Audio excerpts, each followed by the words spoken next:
Hello and welcome. Coming into this game about 40 seconds late, sorry on that one.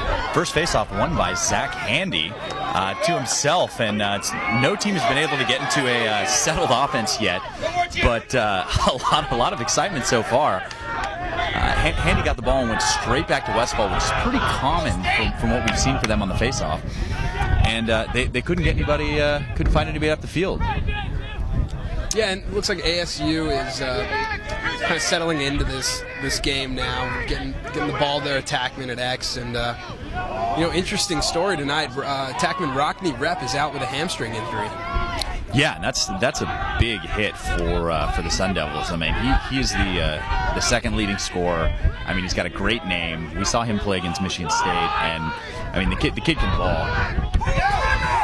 And there's a shot, and that one's off the helmet. That's from Martinick. Great save by Conrad. I mean, just good positioning.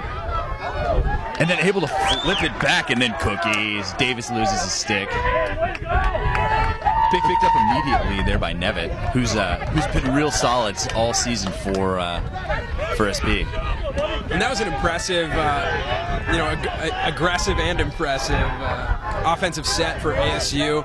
Logan Quinn with a quick dodge, draws a double and moves it right over. And they get a shot right off the bat. I think they need to be shooting. Both of these teams have to be shooting a lot and early. Absolutely, and I mean, and that's one thing that both of these teams have had a little trouble doing throughout the season is scoring goals. So I mean, they definitely want to get out and set the tone offensively. And I think from a tournament standpoint, I mean, I feel like all three of the top teams in the SLC, Chapman, Santa Barbara, Arizona State, are all good enough to be at the tournament. But Arizona State really needs this win to make sure that they can punch their ticket to South Carolina. And there's Taylor Gilbert with a shot right there, number 11 for UCSD. He goes right to left and takes a lefty shot down the alley, and that's something we didn't see when SB took on Chapman a couple weeks ago in our rivalry week game. Taylor Gilbert was just not shooting the ball, and they need their captain to step up on SB just like that if they want to see success tonight. And I mean, we talked about this before the game. I mean, finding those alleys, taking advantage of the shorty matchups. Here's Buca, and that's exactly where they're going, side to side, looking inside. And there's a great save by Westfall, getting huge in the cage. I'm not sure how he managed to hold on to that one. It's Bridgman rather. Here's Bridgman again, and that one just wide with a low-to-low rip. But I mean, that's Westfall just getting big and getting in Bridgman's face on that shot. It's really, it's great to see SB shooting this much in the beginning of the game. I mean, this is playoff action. This is win or go home. So, both these teams want to go up early. It's really important to score the first goal in a game like this. Yeah, and there's Gilbert just outside, and that one's backed up by Morgan. But they took more shots so far this game than I think I saw them taking the whole first half against Chapman. Absolutely. Here's Buca to Gilbert. Here with 11:30 to go in the first, still 0-0. And SB in that 3-1-2 umbrella set. A lot of motion out of this set when they dodge. I mean, it looks like they're dodging and trying to find that cutter on the crease, like they did with Bridgman on that last play. And there's solid defense, shorty defense, and the Devils are at it again. Here comes Cruz, able to move it to Martinick. And here's Clark, and Clark actually the leading scorer for the Sun Devils, and that was a little bit of an ambitious pass. I mean, through traffic onto someone on the run, and Logan Quinn couldn't quite hang on to it. And Arizona State, a real young team, but great ride. Need to do a better job of slowing down on the offensive side to make sure they can they give their defense a little bit of a rest here. A lot of dodges coming from SB. Yeah, and I think you see in a playoff game like this with such important implications, both teams a little jittery to come out of the gates here. And there's Buca, and a little bit of a miscommunication there. You see Page coming across, and he was holding at the line. Looks like they were matching feet, and just lost his man. Lucky not to get beaten in a 6-on-5 situation there. Here's Johnson. And some players we haven't seen a whole lot of. It's Lorimore back to Johnson and Dubuca. Interesting call from Coach Allen. Yeah, I think 2 weeks ago, when we saw the Chapman UCSB game, we saw a lot of depth used by the Chapman sideline, and I think Coach Allen realizes in the playoffs you got to use these guys. I mean, you're playing 2 huge games in a span of 3 days. You have to use your depth. And here's Morgan. Flips up to Johnson. Johnson with the rip, and again stick by the defense. And Westfall's all over that one.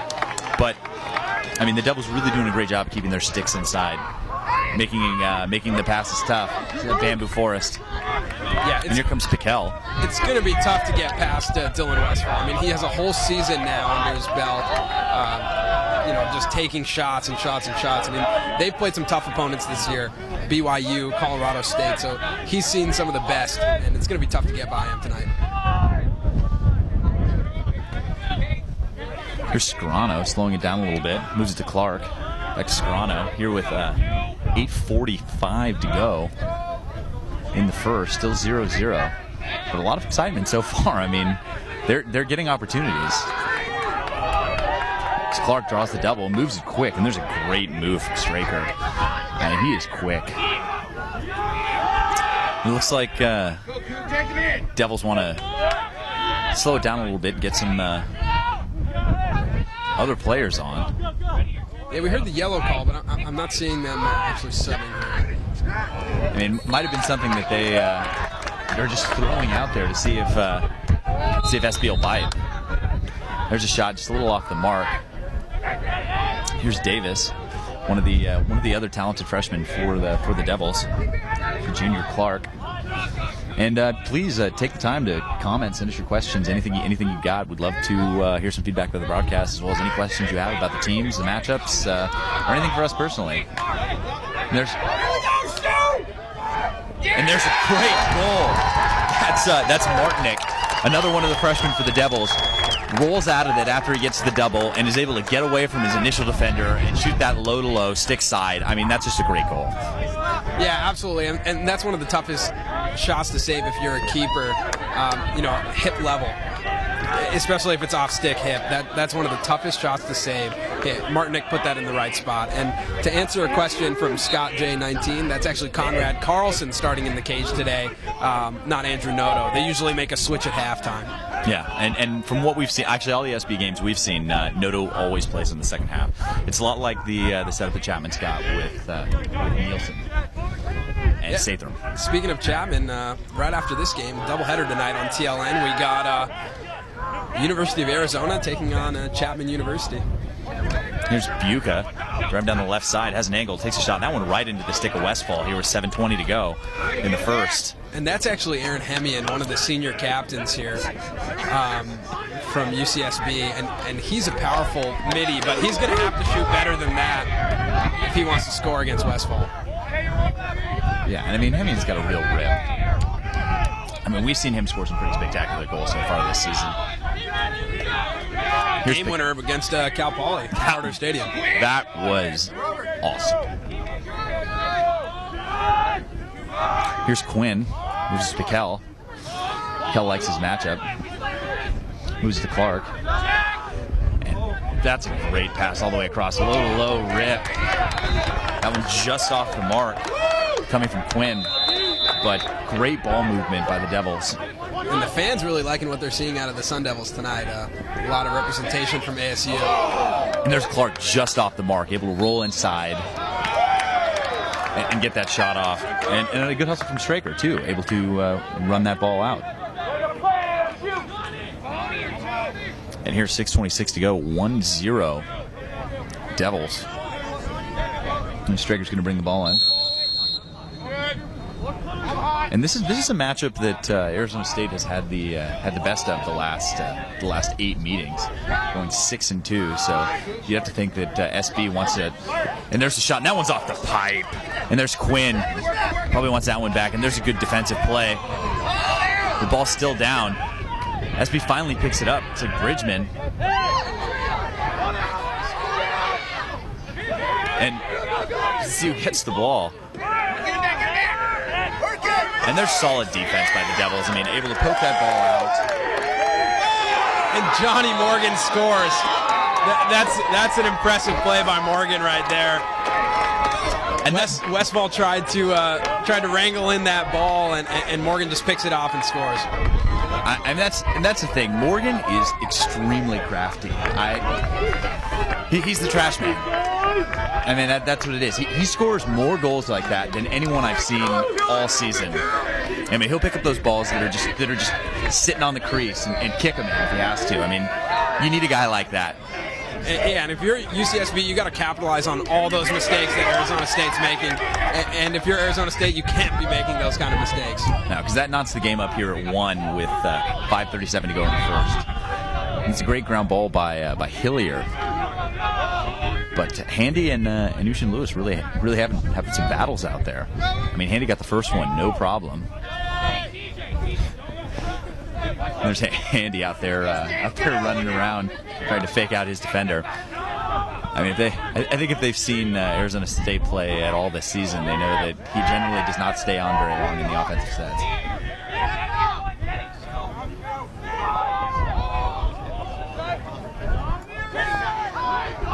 Here's Clark up to Davis, moving the ball real quickly.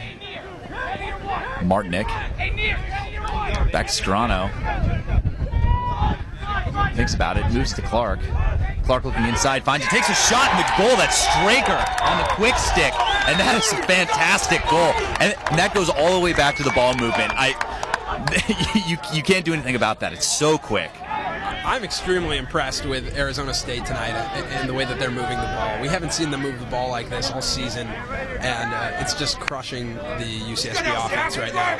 I mean, that was just pass, goal. I mean, all those passes were right in the box, right on the dime, and that ball is doing all the work. Yeah, I'm extremely impressed. I mean, these guys are going to be dangerous if they continue to play like this. I mean, especially with how Zach Handy's been playing all season. Ball still out. And then Handy finally able to get it. And then a great diving pass. And that's a spectacular play by Handy, able to get it to Cruz. Cruz loses it, and then that's going to be a push in the back. Without possession, so no flag, but the fans really love it. That is exciting lacrosse. Piquel bringing the ball in here with 4:17 to go in the first quarter. 2-1 lead for Arizona State. Their offensive unit on the field. But this is as billed. This is exciting lacrosse. Absolutely. And Chuck and Cluck, glad you can watch both games, this game and the Loyola game. If you want to give us updates on that Loyola game, feel free. And Peyton, thanks for chiming in, and thanks for the nice words. Here comes Scarano. Draws the double. Nice recovery. Scarano opts to keep it. There's 3:30 to go. Moves it to Clark. Here's Straker. Loses the ball, but Davis right in there to pick the trash. Here's Piquel. Looking for Davis. Can't quite get him. Solid lift on there. And there's Hemian right in the middle. Pushing bodies around. Finally Cooney able to come up with the GB. And you see Cooper Piquel there take that dodge right-handed and then pass right-handed. It kind of shows you a little bit of that box.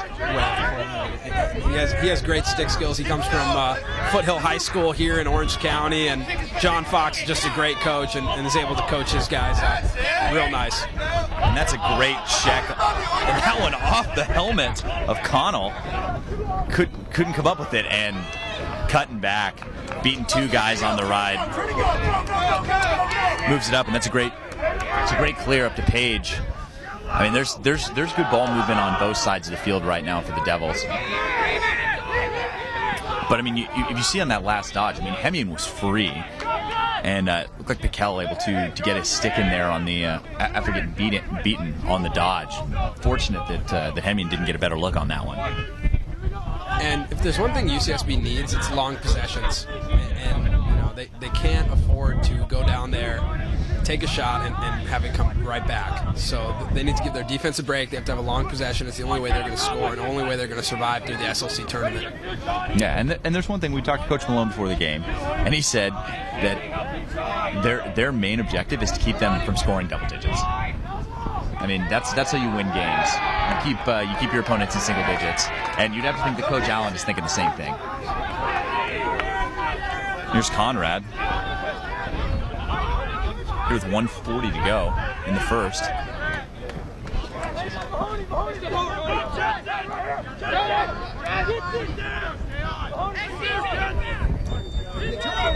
There's Smith. Gonna need to find somebody.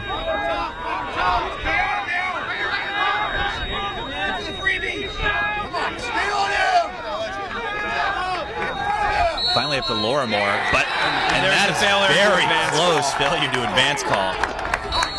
They were real close to that one. I mean, a great job from ASU of keeping them out of the box. Here's Anderson, and Anderson is athletic. I mean, we've seen him bring balls across in the other games that we covered for Arizona State. He's got a world of speed. It's up to Kel. Here's 56 seconds to go in the first. Here's Dennis. Back up to Quinn. 45 seconds left. Let's go ASU! It's like they like the matchup with Kel with the shorty. Going to that spread 1-4 set. This is that set we saw them against in that Chapman game. Yeah, that's a great handle here. 29 seconds left by Quinn. Back to Kel. Yeah, they got to find that shorty matchup up top and exploit that and find a cutter in the crease. It's 18 seconds left. Back across, here's Piquel with the shot, and a great goal from Piquel. The bounce shot. A little bit of a head fake, gets by, and that's all the space he needs. Low-to-low rip, stick side. Great shot. Yeah, that's a great play by Piquel right there. A little hitch. Just goes around his defender and bounces that in. I mean, all three ASU goals have been in the same spot. Yeah. Clear that they might have had a scouting report here on Conrad Carlson. 13 seconds left. ASU extends their lead to 3-1. It's safe to say that there's a whole lot of greatness going on right now here on this field. For the last 10 seconds, Handy able to win that one back. Here's Page with the GB. Moves it to Connell. Connell to Westfall. 2 seconds left. Wisely just takes a look at the clock, and that's what you expect out of a veteran like Westfall. And that's going to do it here for one quarter. The score 3-1 in favor of the Sun Devils, and we'll be right back.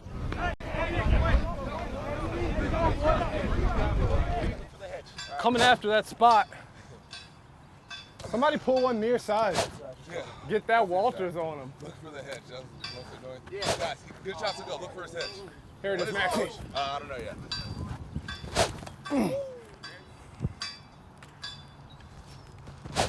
Good shot. That's moving. Get him, G. Uh-huh. It's popcorn. This is Jack Sandler from Skidmore College. Hi, this is Dave Campbell from Middlebury College. This is Coach Rannigan from Trinity Lacrosse. Coach Kyle Benton from St. Lawrence University. Chris Malone at Arizona State. This is Sean McGonigal. This is Coach Mike Allen. Dallas Hartley. You're watching. And you're watching. And you're watching the Lacrosse Network. Boom.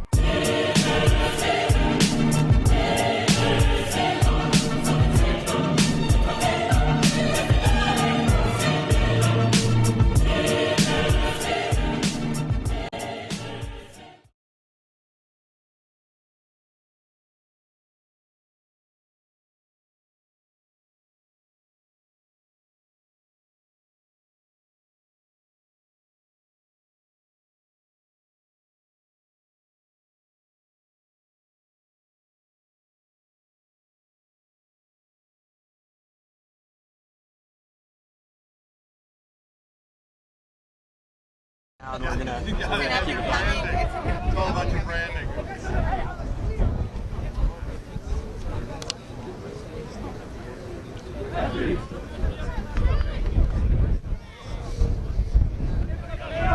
And welcome back to a sunny day here in La Jolla, California. 68 degrees. Real terrible day to be in California. for some fantastic lacrosse action. Scores 3-1 in favor of the Sun Devils over the Gauchos. And this one's shaping up to be a really great game. Interesting to see what Santa Barbara has to show in the second quarter. See what Mike Allen's drawn up for these guys. Really need to do something better. And there's Bridgman with a shot immediately, and it was a pretty good look. Just off the mark, backed up by Morgan. And to answer your question, Finn's 19 about the team rankings here. In the SLC, ASU is the 1 seed from the south, and UCSB is the 2 seed from the north. So in the SLC tournament, these are the 1 and 2 seeds from the 2 different divisions. And nationally, and that one's right off the pipe. There's Bridgman with a fantastic shot. I mean, the jump kind of spin shot there almost, and that stings if you're Bridgman on that shot.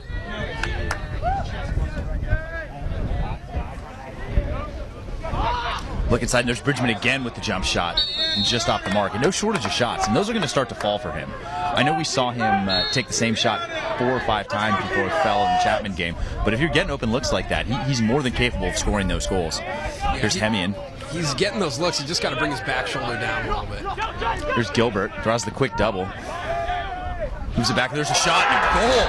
It's a great goal by Jacobs from way out. And you have to think that Westfall just never saw that one. But I mean, if you could recognize that you're getting a screen in there and you can get a shot off from there that goes in, then keep taking them. Jacobs gets them back within 1. Yeah, and Jacobs, I mean, he's got a big rip. And when I saw him winding up there, I wasn't necessarily sure if he was going to be able to hit that one, because he usually shoots a low to high, but that skip bounce shot, that'll go, especially on grass like this. It's unpredictable. So a wise shot from Jacobs, and a great way to put his team up another goal. Yeah, and that's one thing, and there's Handy winning to himself. When you're playing on the natural grass, there's a lot of bumps, especially towards the end of the season, where they can be really unpredictable on the bounces. And I mean, you get these kids who are used to playing on turf all season, and that can be a real issue. Here's Scarano on the way. There's 13:43 to go in the first half. Steps into the box, still 3-2 ASU over SB. There's Clark. There's Straker. And up to Quinn. Martinick back to Quinn. And really doing a good job. I mean, this is the best, by far the best we've seen them play all season. I mean, and they're peaking at the right time. And there's great help there from Kenny Smith, able to get in there and get that ball away. And that's going to be a hit to the helmet. I think probably going against Smith. It's going to be a slash going against Kenny Smith there. And foul call, player see number our first 4. look at the man-up Slashing units is the call. He'll from serve either 1 team. minute. Here we're 13:03 to go in the second quarter. Yeah, and we do have head ref John Biskowski mic'd up tonight, so hopefully you were able to hear that call firsthand. And be sure to bring you more cool features like that all throughout the SLC tournament.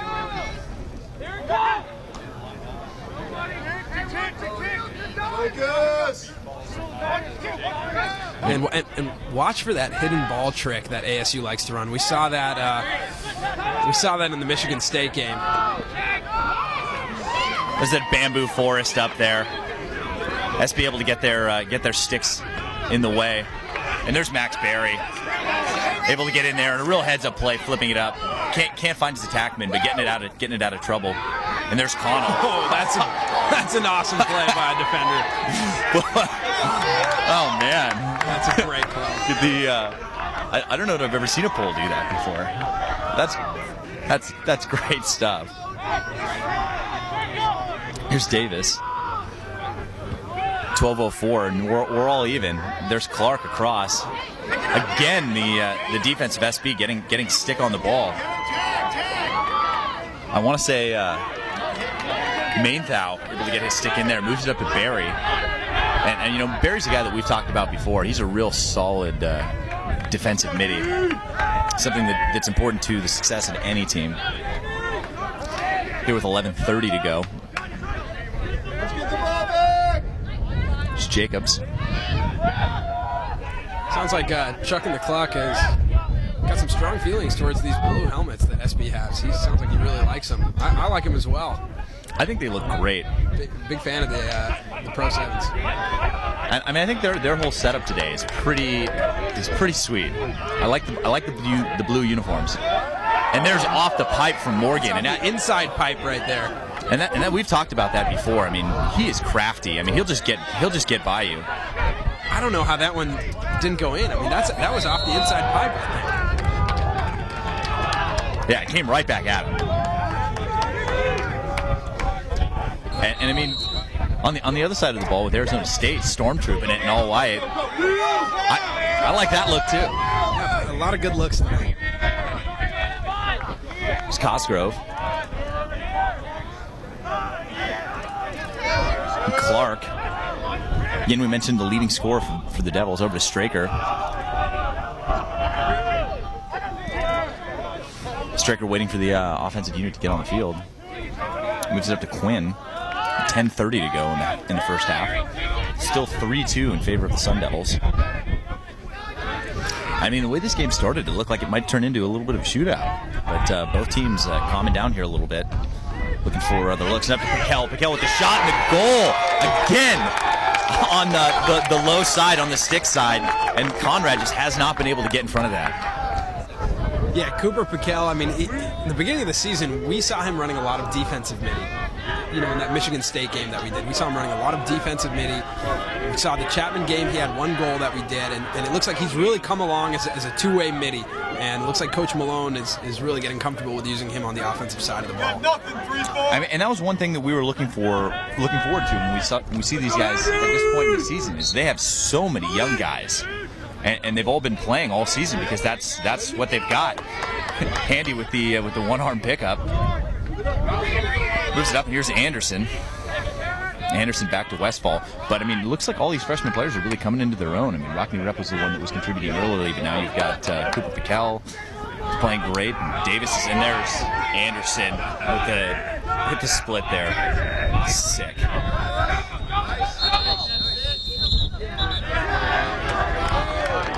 It's going to be a timeout, Arizona State.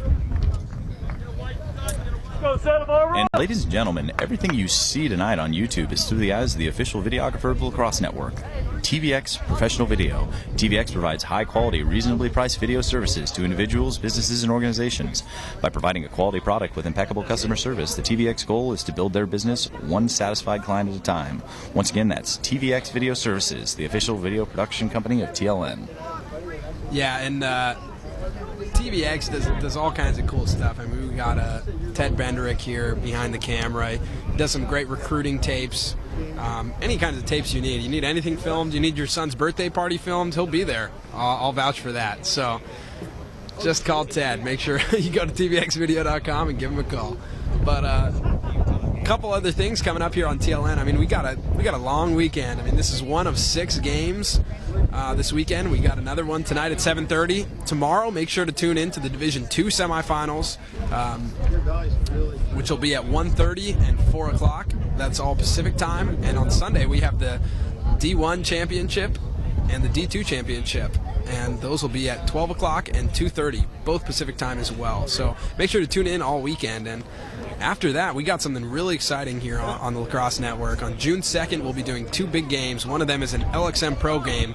We'll see Kyle Harrison and Mikey Powell playing again, and I can't tell you how excited I am to see both of those guys. And right after that, we got the Adrenaline All-American game, which is going to showcase just some of the best talent on the West Coast, playing in a showcase. So 2 big showcases that day. Real excited about it, especially the LXM game.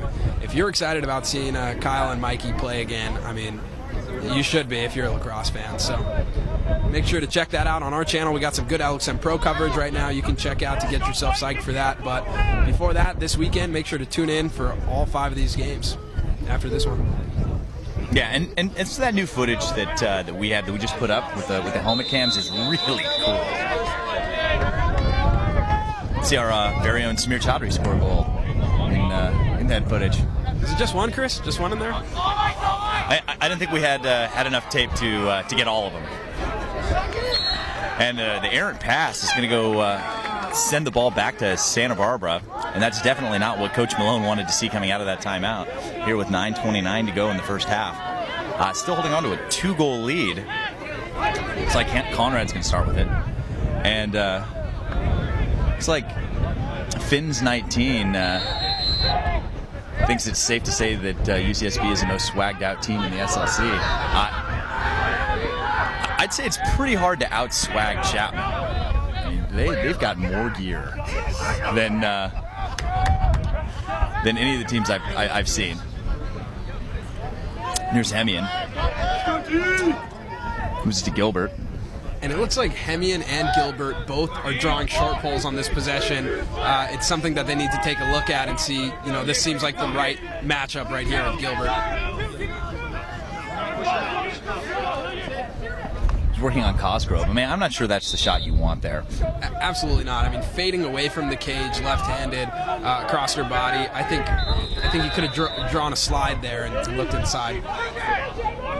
I mean, I'd have to say that the Hemian matchup is definitely the one that they're going to want to try and exploit.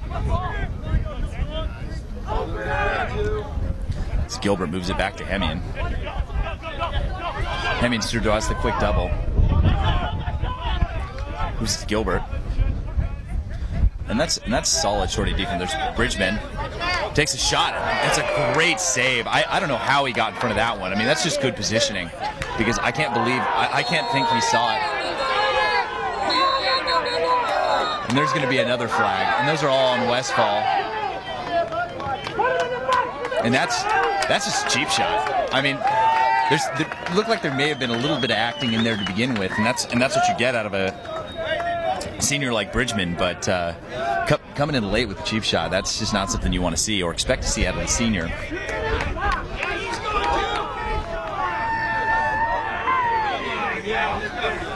A lot of laundry on the field right now. Looks like Bridgman's coming off as well. A couple of big players out there. So let's listen Fellas, to we have multiple fouls. Balls on player from each team. Flag down initially. Player in blue for interference. He serves 30 seconds. We have a foul on player in white, number 22. First call is a slash. 1 minute. Player in white, number 22. Second call is unnecessary roughness. He'll serve 2 minutes. He'll serve 30. The 30 seconds is non-releasable. After that, he can be released if blue scores. Everybody clear? First 30 seconds is non-releasable. He's coming out in 30. He's in for a minute and a half after that, but if a goal is scored, he can come out. You got it. It looks like the freshman goalie Prop is coming into the game for the Sun Devils. And we're going to see some 5-on-5 lacrosse action right now with both Jamie Bridgman and Dylan Westfall sitting in the box here.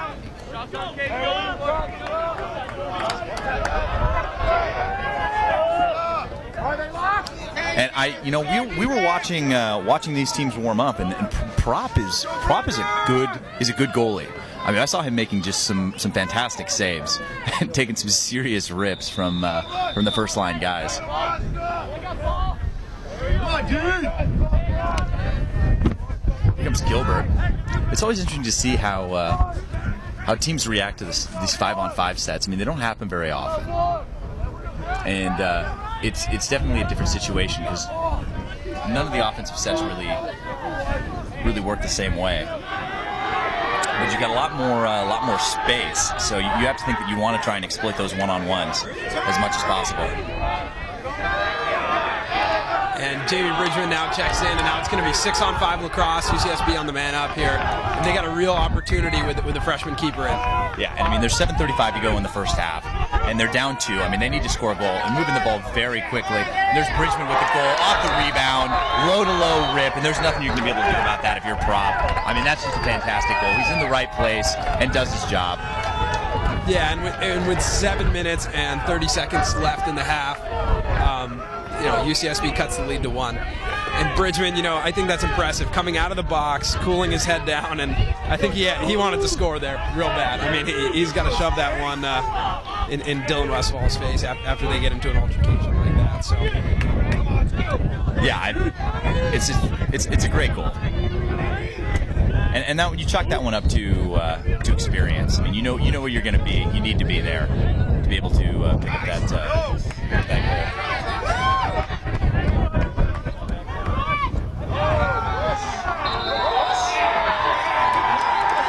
And there's a drawing the flag there is Cruz after picking up the GB. So it's going to be a push with possession going against Santa Barbara, and just like that, we're 6-on-5 going the other direction. There was 7:14 to go. Still 4-3 Devils. Let's go, ASU. Take advantage of the man up. And definitely keep the comments, questions, anything you got coming. We love to hear from you. Here's Clark, and moving the ball. I mean, quickly, like they've been doing. And there's the pass back, and that went off the stick of Meanbow. That's an aggressive pass right there. I think they need to continue that wheel and find that backside man. Here's Davis. Over to Quinn. Down to Martinick. Straker. Martinick. Clark. There's a big rip, and that one just off the mark for Quinn. And Quinn's got a great low release. I mean, I think he's got to be shooting that one off a defender. And there's the goal, and that's just a great look across the crease to Clark. And SB just wasn't ready for it defensively, and Arizona State took advantage. And there's a goal by Clark. Push his points lead of the Devils. And here with 6:35 to go in the half, it's 5-3 Sun Devils. And it's great to see the youth of Arizona State really coming into their own right now, and especially in this game. Really stepping up between Piquel and Clark. It's just amazing to see. And Handy. Yeah, I mean, it's great to see. And there's Bridgman getting in there in traffic, snatching that ball right out of the air. And Bridgman and Ian Anderson, I think that's going to be a great matchup to watch on this possession. Yeah, Ian Anderson seems like somewhat of an underrated defender. I mean, he's a really great defender, and he's had to match up with some of the best attackmen in the nation. I mean, you see the guys they have to match up with. Pick your poison with Chapman and then Ted Farron. I mean, there's good players. I mean, he's seen them all. And again, it looks like Gilbert and Hemian are drawing the short goals, and they're going to be going at them all night.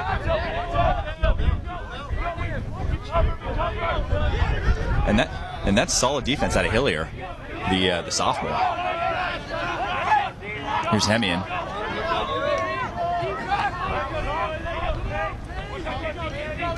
Looks like they want to keep that pull on CJ Jacobs.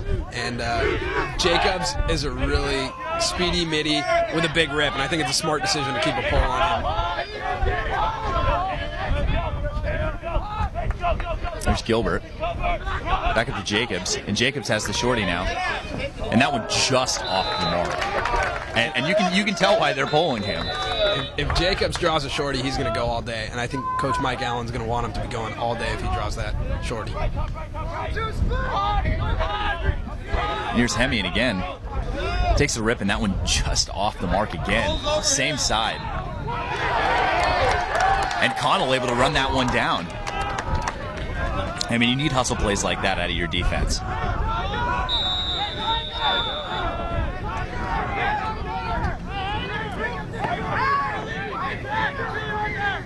Here's Westfall.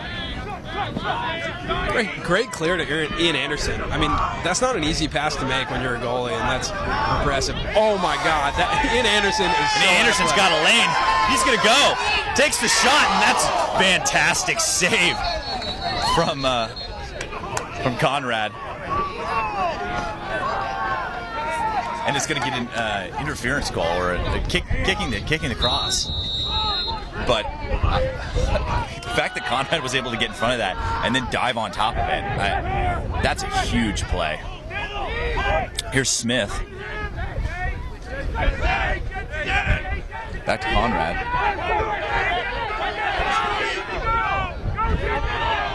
And up to Barry.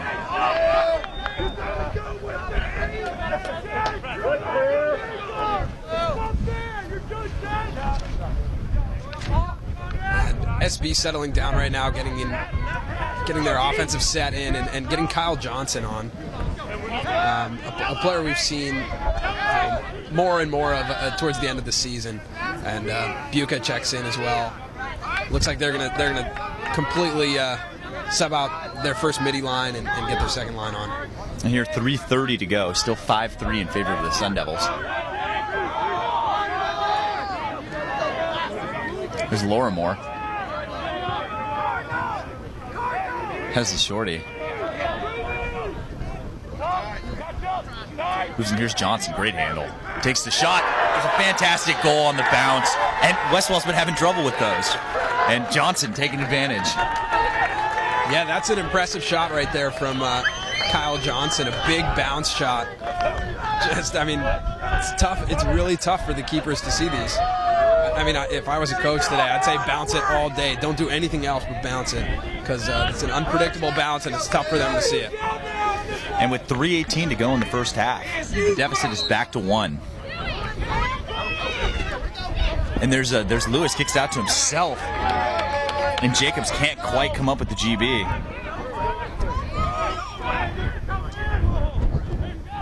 Three minutes to go here in the half, and in a 1-goal game. I mean, this is exactly what we were expecting out of these two teams.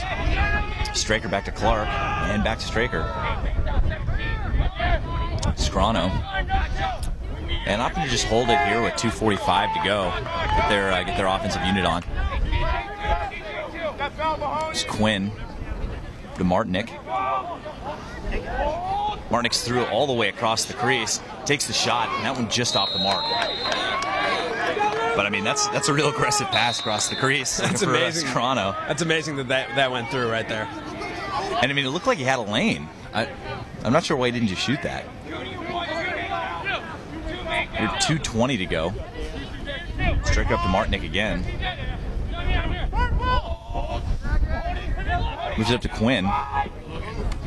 Quinn looking inside for Davis. And Straker tries to pop it back. And solid defense from SB. Here's Kenny Smith. 2 minutes to go. Up to Hemian. And Hemian has the pole, which means CJ Jacobs does not. And that's exactly where they want to go. Yeah. You can see if they switch here. It looks like they do. They do switch. And that's a real heads-up play. Here's Hemian taking a shot. It looked like Westfall may have gotten a toe on that one. Hemian's pulling him real far wide right now, though. I think he needs to focus in and aim his shots a little bit better. Because he's a great shooter. Working on Connell now. And Gilbert's the go man out of these middies right now. I mean, he's the one who drew the shorty. He's the one who has to go. It looks like they put a short pull on attackman Kevin Bowles, which is a really interesting move. It may not be a bad move. I mean, Kevin Bowles has been pretty much non-existent in the last couple of games. Yeah, I mean, and Bowles is mostly a feeder and a finisher. And here with 57 seconds to go. And they're after the stall warning, Jacobs steps out of the box, and the ball's going to go back to ASU. I think Mike Allen actually got the timeout there. All right. Oh yeah. Timeout SB. So you got the timeout there. All right, lacrosse fans, tonight and every weekend this lacrosse season, TLN, the Lacrosse Network, brings you the highest quality lacrosse content on YouTube, providing key interviews, in-depth analysis, and live MCLA broadcasts. Throughout the 2012 season, TLN is the place to be. Subscribe now to the Lacrosse Network for more great lacrosse content. TLN is the Lacrosse Network on YouTube, all things lacrosse. Yeah, and after this SLC season is over, we got the LXM. We're excited about that LXM Pro Tour. Make sure to check out those videos we got on the site right now. Check out the helmet cam. That's a cool one. Kyle Harrison, Brendan Porter, just a lot of talent. Andrew Kazmaier. Yeah, a lot of talent playing in that LXM Pro Tour. It should be a real fun one to watch, and we're excited to be able to bring that to you guys over the internet. Yeah, I mean, those guys, you don't have a real appreciation for those guys. I mean, I played at the MCLA level, so did Samir, but until you see them in like up close and personal, I mean, those guys are massive. It's crazy. Lax Broadcasting just chimed in a couple minutes ago saying that he does all the broadcasts for ASU. And first off, I'd like to tell us, excellent job on the call. Thanks, Lax Broadcasting. We appreciate that. And second, he's wondering how we mic'd up the ref. Actually, we have a wireless mic on head ref John Biskowski tonight. And it'll be on him during this game as well as during the Chapman game right after this. So make sure to check that out. We go for the last 54 seconds. SB gonna have it. Jacobs. And Lahani has the shorty. Draws the quick double. Moves up. Here's Jacobs. And there's Ian Anderson just right there waiting for him. Moves to Morgan. 35 seconds. Back up to Gilbert. And here's Bridgman. And looking for Jacobs, and Jacobs just wasn't expecting the ball there. I think maybe he might have shielded Gilbert. Either way, the ball out of bounds and going back to the Devils with 26.5 seconds to go. And this is a huge opportunity for the Sun Devils, and it looks like Coach Malone wants to talk it over. I mean, and that's really a smart move. I mean, they've got 26 seconds, and this is the opportunity for them to push their lead to 2. It's a big momentum shift. Come with a goal like that. Attention, high school lacrosse players. Are you ready to take your game to the next level? Thinking about playing lacrosse in college? Then the Southwestern Lacrosse Conference might be the place for you. Enjoying success each and every year at the Men's Collegiate Lacrosse Association National Tournament, the SLC continues to grow with outstanding member colleges and universities. With 10 Division I and 14 Division II, the SLC highlights the outstanding educational opportunities afforded by some of the finest learning institutions in the Southwest and the entire country. Take your lacrosse game to the next level at an SLC member college or university. The SLC thanks YouTube, the Lacrosse Network, for placing the spotlight on the SLC championship tradition. And to answer, some questions or just to address some comments here, Fins19 says, might just be me, but I think ASU has been looking a lot more confident on the offensive end. I got to agree with you there. I've seen ASU a couple times this season, and Chris has as well, and this is the most confident we've seen them, both offensively and defensively, I'd say.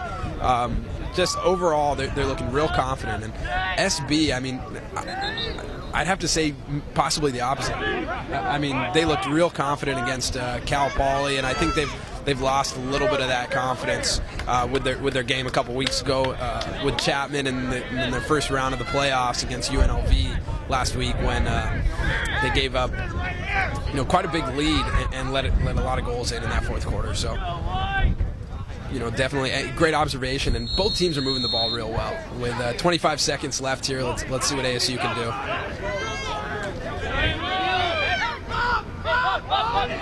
Here comes Brash. 2 poles coming across. Gets to Anderson. Anderson looking back for Brash. Can't come up with anything. And 10 seconds to go. Here comes Mahoney. 4, 3, 2, 1. Bridgman just takes a rip. And I don't know how Lahani caught that one. I have no idea. That was amazing. And at the end of the first half, it's 5-4. Scoring really cooling off there in the second quarter in favor of the Sun Devils. And I'm Chris Marshall, viewer Samir Chaudhry. So stay tuned for the second half.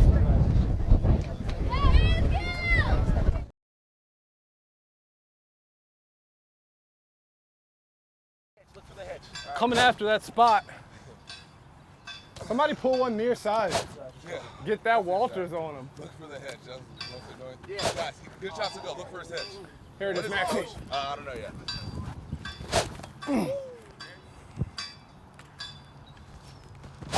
Good shot. That's moving. Get him, G. It's popcorn. This is Jack Sandler from Skidmore College. Hi, this is Dave Campbell from Middlebury College. This is Coach Rannigan from Trinity Lacrosse. Coach Kyle Benton from St. Lawrence University. Chris Malone at Arizona State. This is Sean McGonigal. This is Coach Mike Allen. Dallas Hartley. And you're watching. And you're watching the Lacrosse Network. Boom.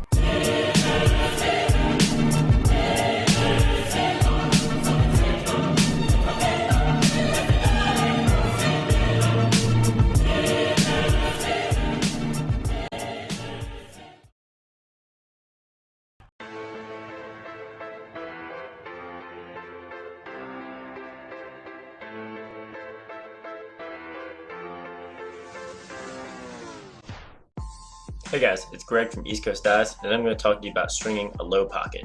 So a low pocket, like the one I have here, is where the pocket sits below the middle of the head. So it's going to be down in this this bottom third of the head. So when you cradle, the ball will sit all the way down low.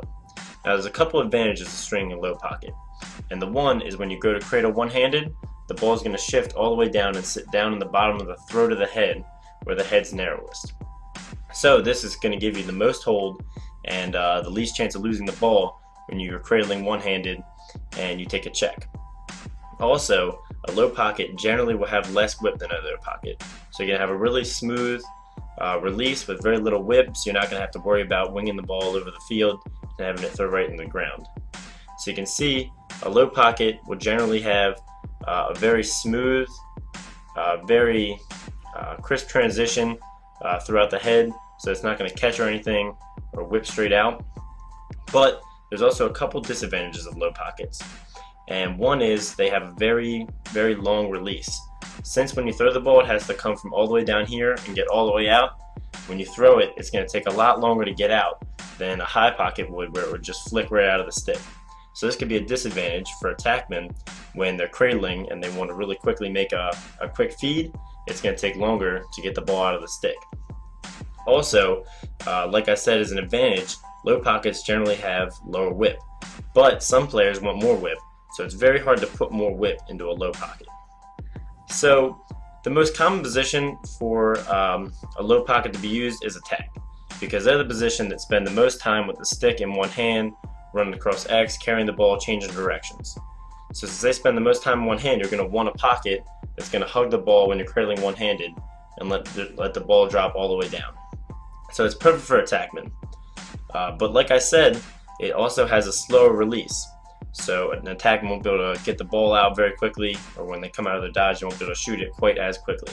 So one thing you can do with a lower pocket to create a quicker release is move your shooting strings down in the stick. So instead of having them all the way up at the top, you would maybe start a little bit lower and have a V or another straight somewhere down in this area of the stick. And that's going to make the ball come off those shooting strings much earlier, so it'll add a quicker release while still maintaining a low pocket. Now another thing people like to do to have a low pocket but also have that high pocket release is an Iroquois top string. And so this is a situation where the mesh starts all the way down here, and the top part, it has a very long top string that comes down to meet the mesh somewhere in the top of the head. So the mesh would be attached to the scoop via a very long top string, and that would make the ball release where the mesh stops. So since the mesh is stopping down here, the ball will release down here. So the pocket's still low, but it's still going to have a release point somewhere higher in the head, so it releases a little bit quicker. To add whip, also moving the shooting strings down in the head will add a little bit of whip for attackmen if they like more whip in their stick, and also more hold. For defensemen, low pockets aren't that commonly used. A lot of the times defensemen like more whip so that they can have really, crank the ball for those long passes and those crossfield passes. So I wouldn't necessarily recommend a low pocket for defensemen. I would recommend a mid pocket. But if you were going to have one as a defenseman, I would suggest the same thing as attackmen, in that you put the shooting strings a little bit lower and maybe make the pocket shift up a little bit more for when you cradle and you want to make that long pass. Midfielders, it's a little bit more common for midfielders to have a low pocket because when they dodge, they have it right here in the box and they'll do a split dodge, and it's going to be upright a lot of the time. But when you're running down the alley and you're taking a big outside shot or a big alley shot, you are going to want some whip. So I would suggest that a midfielder that wants to use a low pocket have one that's a little bit baggier, so when they go to take that cradle right before they take a big shot down the alley, the ball will shift up in the stick to right under their shooting strings and catch there a little bit so they can untwist their body and unload the shot, and it'll shift up a little bit, but while they're cradling, the pocket can shift down and they'll be able to cradle one-handed and have the ball really have nice hold. So that's how you would use a low pocket for each position. Just a couple of tips when you're stringing low pocket. Generally, you're going to want to interlock a little further down the head than you would when you were stringing a mid pocket. So you can interlock almost down to a little bit less than the halfway point, maybe 2/3 of the way down the head. Then you want to have a couple double ups and a few singles. So you want to interlock the mesh tightly down to halfway down the head, and then bunch the mesh up a little bit so to create that pocket. For the bottom string, you want to make sure you don't have a really long bottom string and that your bottom string isn't what's creating your low pocket, because if it is, then it'll create inconsistencies. So you can see here the bottom string on this stick is very tight, and what creates the pocket are these mesh holes that are bunched up on the side. So that's very important. So you can see the difference between a low pocket and a mid pocket in these two heads. This one over here is a pocket pretty much in the middle of the head, and you can see this one sits much lower. So that's how you want to string your low pocket, and depending on which position you play or how much whip you like or how quick you like your release, you may want to adjust it a little bit. So I want to thank you guys for watching. Make sure you subscribe to the Lacrosse Network for live streams, broadcasts, coverage on all kinds of lacrosse and highlights, and make sure to check out my channel, East Coast Eyes. Thanks for watching.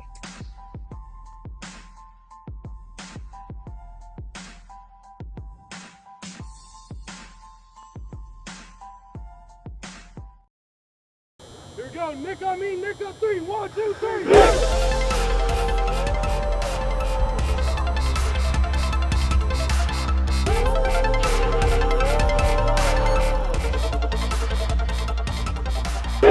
I'm Matt Holman. I'm the head coach at San Diego State University. Right away.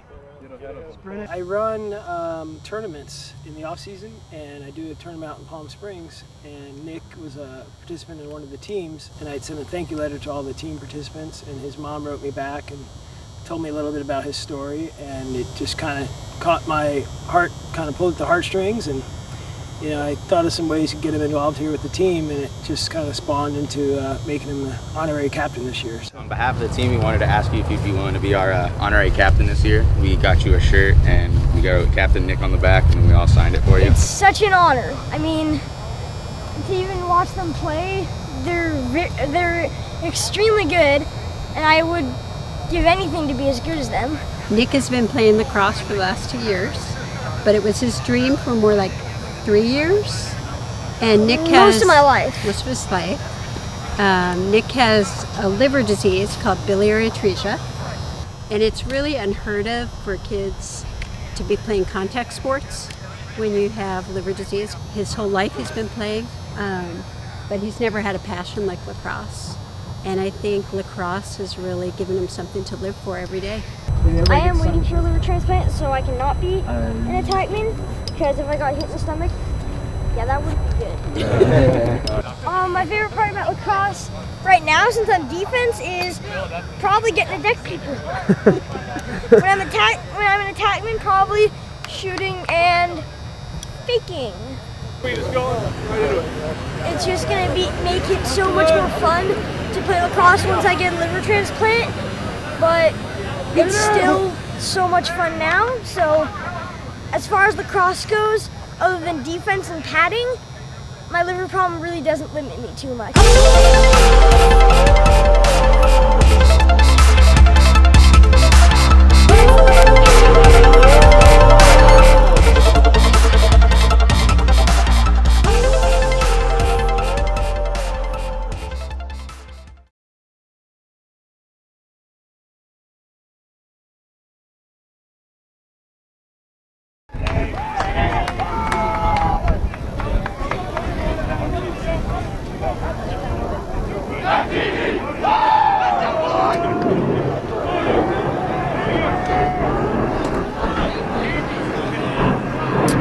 And welcome back to La Jolla. Just about ready to start the second half. And just finishing up the flyover, which was really neat. Hoping to have some jumpers here in the second half. But really great game so far. 5-4 in favor of the Sun Devils, but this one's still anybody's game. And I mean, like we talked about earlier, Samir, this game is so much more important for Arizona State than it is for SB. I mean, you'd have to think that no matter what, SB is going to get in that large bet. Yeah, I mean, beating Cal Poly is a pretty big. It's a pretty big deal this year. So, I mean, we can. I'd like to say we can say SB's going no matter what, but you never know. I guess that's right. I mean, stranger things have happened. Yeah, and if you guys think that we should actually be be on the voters poll at least for the MCLA, let us know. Yeah, and if you haven't checked out our projected teams and rankings for the tournament, check them out. They're up on our Facebook page and our Twitter at Lacrosse Network. So definitely check them out. And there's Noto in the cage, moves it up to Hemian, and great handle from Gilbert.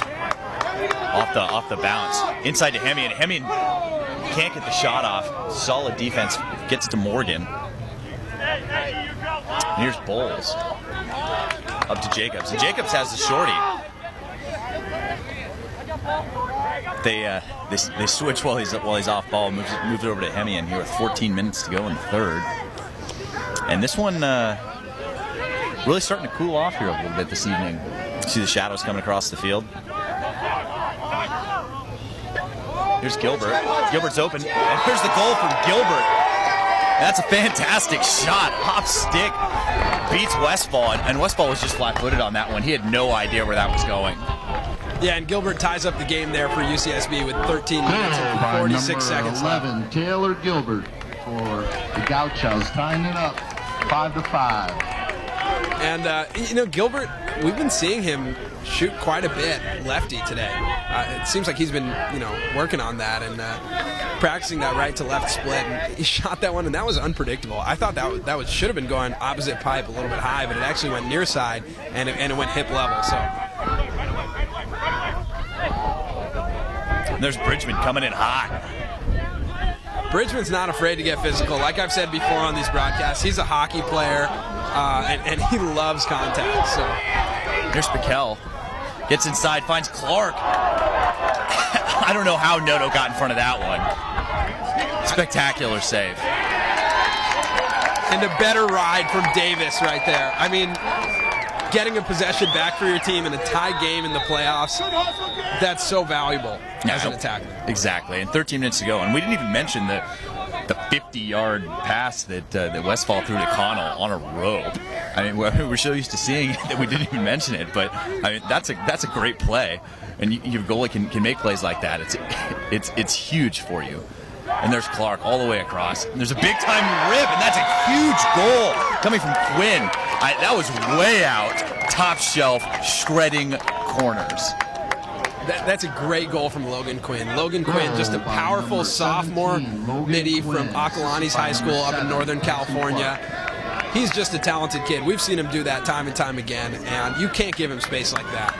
And I mean, even to score that goal, period, is pretty impressive. But to score that goal on Andrew Noto, who's arguably the better of the two goalies for SB, is really impressive.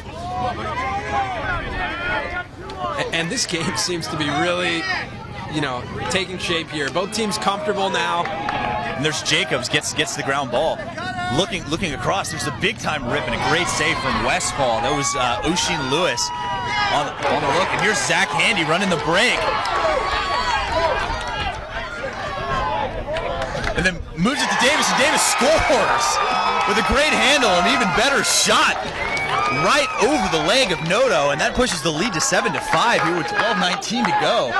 And this has been even more exciting here in the third quarter. I mean, this is great lacrosse. Absolutely. This is really great lacrosse. I mean, Dan Davis stepping in for an injured Rockney rep this game. He's just really impressed me today. His riding ability and his heads up, his positioning right there as an attackman scored that goal. Oh, big collision. And this Mainthau takes the shot, and Westfall in and out. Or fakes on fakes trying to get through there. So just draws the flag. Yeah, and I mean, when the keeper comes out like that, you know, it's pretty tempting for attackman to get all over his elbows. Good work, keeper! And a lot of times they'll get away with it. Yeah, but not there. So it's going to look like ASU is going to go man up here. And just to address one of the comments, it said, you know, if this is a playoff tournament, Penalty on number shouldn't it be on 19, turf? Jamie Bridgman. You know, tonight's actually the only night we'll be here on the grass field. Tomorrow and Sunday we'll be on a turf field over at Westview High School here in San Diego. But you know, this is a great stadium, Remax Stadium at UC San Diego. I really like it. I think it's a fun place to be. Good atmosphere tonight. Absolutely, and I mean, Loyo's beautiful, and it was a gorgeous day today. And I actually like playing on the grass. So I mean, it's a, I guess it's a preference thing. Well, let's give that one up to our viewers. See what you guys say. Grass or turf? Which one's better for lacrosse? Here's Martinick. Quinn takes another rip. Almost got the deflection change-up goal there. And that one's in the helmet. And I can't believe he didn't get that call. There's Davis. And there's Martinick looking to shoot. And he's going to get the push in the back. And that's just undisciplined play out of the junior Cooney. Giving the ball right back with 11:14 to go. Arizona State still holding on to a 2-goal lead at 7-5. And here's Quinn over to Martinick and down to Davis. And I mean, Davis, for a player that I haven't really seen very much of this season, I mean, really impressive. And there's a great save from Noto. Davis in there taking the shot. His ears must be burning. There's Smith over to Mainthau and up to Cooney. On a rope to Max Berry all the way across the field. And Berry, the sophomore out of Davis High School, having a great game. There's 10:26 to go. Let's go, Devils! Gilbert. As Hemian comes on through the midfield. It's Bridgman to Morgan. It's Bowles. If Bowles drawing that shorty again, he's got to dodge. I mean, he's a great feeder, and he has good footwork. I'd like to see him dodge here. And now Hemian draws the pull too. And I mean, that's a real heads-up play. And look inside to Gilbert with the BTB and just off the mark. But that's the thing. I mean, some people want to say it's showboating, but he improved his angle there. Yeah, I mean, that's the right shot. That's the right shot right there. Absolutely. And it's fun for us. There's Jacobs over to Bridgman. There's a cutting Hemian through and just wide. Hemian still pulling that. As Morgan brings the ball in, 9:37 left, 7-5 still in favor of the Sun Devils. It's Gilbert back up to Hemian. Now Gilbert with the shorty. Again going to that left side, takes the shot. You're going to need a little bit more on it from that distance on Westfall. And you got to think that Taylor Gilbert, you know, kind of understands that with the amount of coverage these teams are getting from us here at the Lacrosse Network, scouting reports are pretty easy. And Gilbert's been going left all day. It's something he hasn't done all season. I mean, it's a position defense. I mean, they're giving him left, and he scored a goal going left. So it's he can do it. If they're gonna let him do it, then he should definitely continue to take it. Looking for Jacobs. And Morgan can't quite run it down. And the ball goes back to the Devils with 8:51 to play in the third. And Arizona State is looking real tough right now. I mean, they look like the team that wants to win this game.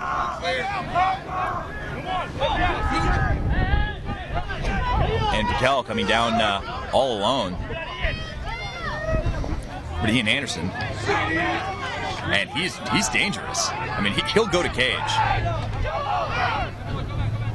Over to Piquel.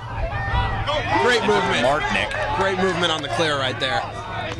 Here's Straker. During that clear, you hear Dylan Westfall calling out, that Ian Anderson was open. He called that out to Cooper Piquel, and that's great leadership from your goalie. I mean, that's just something that you get from a player that like Dylan Westfall. I mean, he's not only one of the best keepers in the nation because he's good at his position, but everything else he brings to the table on clears and passing and just being in charge of the defense. Really impressive stuff. And to answer a question here, Laxstick says, how did Chapman do against UCSB? Chris, you want to answer that one? They won 9-4. Yeah, and Chapman actually went up 6-0 on UCSB in that game. So yeah, UCSB really put the clamps on there. And there's Clark, and that one's on the outside of the goal. Noto in solid position there. But that was a great game. I mean, if Chapman hadn't gone up 6-0, it would have been a much different story. But Chapman getting some goals from guys that you don't always expect to be hearing about. And here comes Clark. Clark with the stick fake and takes the shot and scores the goal. Just fakes out Noto. Looks like maybe his feet got caught up, falling down, and then puts that up off stick high. I mean, that's just great composure. Payson Clark, I mean, real impressive play out of him right there. I mean, it's sometimes, like you say all the time, Chris, sometimes those are the hardest goals to score. And he was able to put that one in. I mean, past Noto. They got a lot of momentum right now on the ASU side. I mean, that pushes their lead to 3, which is the largest of the game. And SB's got to do something.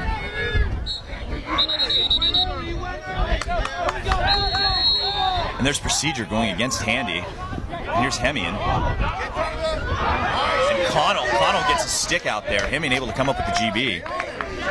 But solid defensive play keeping the stick up from Connell. Here's Lewis. Back to Buca. And Johnson coming on for Lewis. Looks like they're getting that second line on. And They need to get a different look. I mean, the look that they've had so far in the third quarter isn't getting it done. With a coach like Mike Allen, he seems like he's a very systematic coach. He likes to run within his offensive systems. And they've been doing that well. They've been running the systems well, but it seems like they need just a little bit more flexibility on the offensive side of the ball. Here's Morgan. Morgan draws the double, able to roll out of it, over to Buca, up to Johnson. Here was 6 minutes to go in the third. Look inside to Bridgman, and that is an ambitious pass. Bridgman able to come up with it, takes the shot, but can't quite get it to go. And Lorimore able to wait, never mind. Called off by the back official. Westfall able to back that up. And that was very close. What a great hustle play out of Westfall. And they changed the call. And that is a huge disadvantage for Arizona State there. Yeah. Letting all their players go up. I mean, you have to think that the officials can't let that be a quick whistle. That's a bad call. If they're going to change the call there, I mean, they have to be able to recover defensively. Yeah, recover defensively. Man. Surprise. I mean, had there been a goal there would have been a lot of heat coming from that Devil sideline. And there's Gilbert with the lefty rip again and taking solid shots. I mean, they're all over the cage. His lefty is just, it's his offhand, so it's a little bit inconsistent. I mean, I'm not sure if I've seen him take a righty shot today. Keep it up, Santa Barbara! Well, and you see the way they set up defensively, and they've got that right foot back, and they're just giving him left all day. Here comes Gilbert with the right hand there. It's Bridgman over to Morgan. Keep banging. And there's Bowles for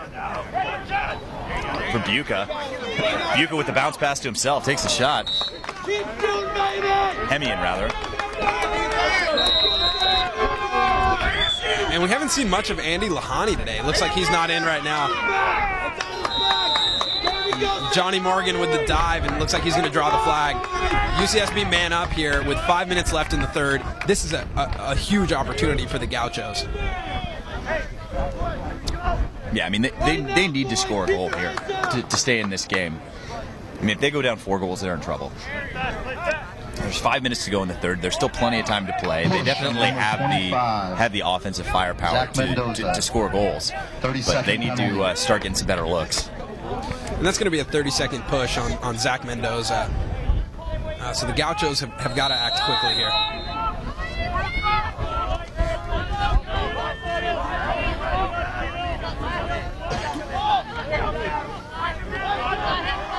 Here's Gilbert. A lot of motion right now in this man up. Gilbert's open.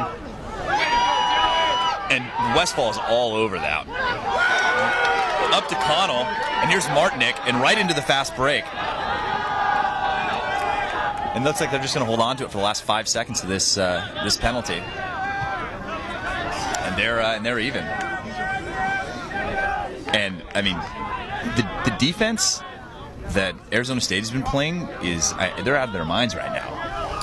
Yeah, I mean, they have a great keeper in Dylan Westfall, and they've been able to shut their guys down and leave them to outside rips, and outside shots like that are not going to fall on Dylan Westfall. Yeah, and that's why they play the way they do. I mean, they're so tight in there because they trust Dylan to make those saves.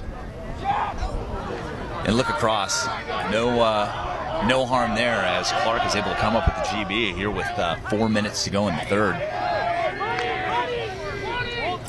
And Clark has the shorty, spins inside with the lefty rip, and that one just off the mark. But it looked like Noto had it covered. And when Clark turns around like that, I think it's smart to come upfield a little bit and take a skip bounce shot, especially on grass like this. Here's Strano. And Gilbert playing way out on Martinick. So they like this matchup with Buca. Here's to Martinick. Here's Quinn. Martinick and back up to Scarano. Draws the quick double. And moves it back up to Quinn. Here with 3:15 to go in the third quarter. Looks like he wants the ISO. And he just goes right through and then takes the big hit. Going to draw the flag for the high hit.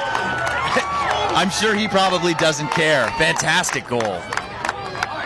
Absolutely. I mean, Logan Quinn is a big body. Arizona State goal by number 17, Logan Quinn. He's a real passionate sophomore, one of the leaders here. Let's listen into John Bizkowski here for the call. Okay, after the goal was scored, we had a foul by Blue. It's a dead ball foul, illegal body check. He'll serve 1 minute. White will have a free clear. And I'm not sure what happened defensively there. It looked like he just looked off that second defender and was just wide open about 6 yards out. And there's nothing you can do about that if you're Noto. They've got to be better defensively. And now the lead's 4. And they got a 1 minute man up right now for the illegal body check on Kenny Smith. And I mean, 5 goals with the way that SB has been scoring is going to be tough. And there's the shot. It goes out of bounds, backed up by Scarano. Here, 2:46 to go in the third. Arizona State on top 9-5. Here's Clark, Scarano. There's Dennis. Back to Martinick, skip pass. Looks like that one got caught in the sunlight. I think Cooney might have gotten a stick on that one. Sorry, I guess I was wrong there. Looks like he got tipped. Quinn checking in. I mean, Quinn's got to be on your man up squad. Definitely. Yeah, he's got to rip. He's got to be in there. Yeah, I mean he's one of the best players on the Arizona State squad, without a doubt. And moving it quickly, Quinn thought about pulling that up, feeds it into the crease. The ball's still down. Ooh, quick shot getting off there, almost beats Noto. I'm not sure who got it, but that was impressive. Embrace benefits. You're welcome for broadcasting the games, and it's exciting to hear we got people watching from Rhode Island, and more exciting to hear that you were able to watch the game 30,000 feet in the air as he flew home from California. That is really neat.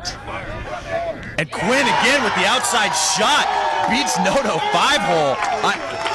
He is Superman today. I mean, we talked to Quinn before the game, and he came here with the intent to win. He told us he wasn't even thinking about losing. There was no way that they were going to lose. So the sophomore, just a leader on this team, and you can see why. He's such a talented player out of Northern California. Yeah, putting the team on his back. Dope. And with 2 minutes to go in the third, it's 10-5 in favor of Arizona State. Five-goal lead is tough for UCSB. Especially with the way that Arizona State's playing defensively. You know what? It is tough, but it's not impossible, obviously. And they have to maintain composure. Here's a good opportunity for them. Here's Jacobs. Moves to Bowles. Bowles has got to be more aggressive offensively. Yeah, Bowles is a talented player. He's got to be more aggressive. You're right. And I think all of them have to be more aggressive. I mean, just because you draw a long pole doesn't mean that you have to hide yourself on the crease or just be a passer and move the ball around. I mean, you'd have to think that there's another attackman hiding somewhere on the bench that wants to go to goal. Absolutely. Here's Lahani. He checks in. Talented attackman from Philadelphia. There's Bridgman. Spins out Ian Anderson. And there's a jump shot. And that one right into the stick of Westfall. Watching that one the whole way. There's a minute to go in the third. Westfall just walks it up. And if he gets even an inch, I mean, he'll be able to find someone. Here's Piquel coming in from the box. He gets it. He's looking for Cosgrove. But the ball tipped and can't quite come up with it. That ball's going Santa Barbara's way. CJ Jacobs, I mean, he's going to be able to clear this ball himself, I'd imagine. But they have 39 seconds. If they can put one in the back of that, it's going to be big for the Santa Barbara Gauchos going into the fourth quarter. Here's Noto. Moves it to Smith, and that's a dangerous pass in the sun like that. We got a flag down here on the near side of the field.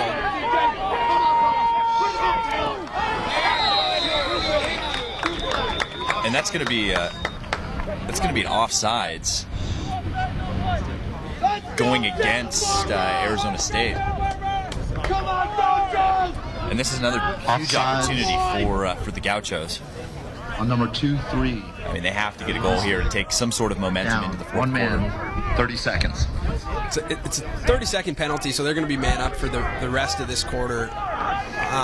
Dan Davis steps on offsides. And if you can see right now in the background, you see the Chapman and Arizona teams gearing up for the game right after this. We have 2 7:30 penalties on the play, 2 offsides.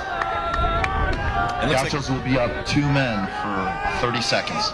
And gonna be up 2 men. Let's go, I mean, you'd have to think that they're going to want to try and take a quick shot here, and then try and maintain possession for the end of the quarter.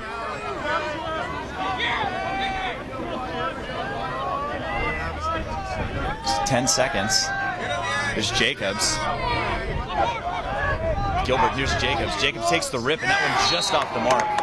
And I think it'd be wise for them to hold this ball and start fourth quarter with possession. And that's exactly what they're going to do. That's a great call, Coach. Thank you. And this game is far from over. We've seen some really crazy things. So I'm Chris Marshall, here's Samir Chaudhry. Definitely stay tuned for the fourth quarter here on the Lacrosse Network.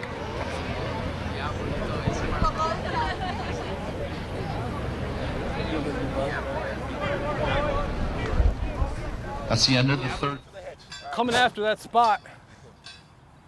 Somebody pull one near side. Yeah. Get that Walters on him. Look for the hedge.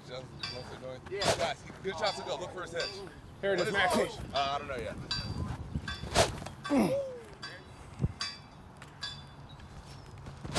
Good shot. That's moving. Get him, G. It's popcorn. This is Jack Sandler from Skidmore College. Hi, this is Dave Campbell from Middlebury College. This is Coach Rannigan from Trinity Lacrosse. Coach Kyle Benton from St. Lawrence University. Chris Malone at Arizona State. This is Sean McGonigal. This is Coach Mike Allen. Dallas Hartley. You're watching. You're watching. And you're watching. And you're watching the Lacrosse Network. Boom.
Right, and welcome back to the fourth quarter of action here. Samir's going to be rejoining us here in a couple seconds. Just got stung by a bee. Apparently also unhappy with the play of the Gauchos so far. Yeah, absolutely. Never know what can happen here in the broadcast booth. Pretty unpredictable. So they're going to be up 2 men for about 10 more seconds. Got to get a shot off. Here comes Lahani. He's up to Jacobs. Inside, looking for Bridgman, can't quite find him, and there's Westfall able to move it up, and they're all even. And Bowles has got to turn around and take that shot. I mean, he catches it inside right in front of the cage. He's got to turn around and take that shot.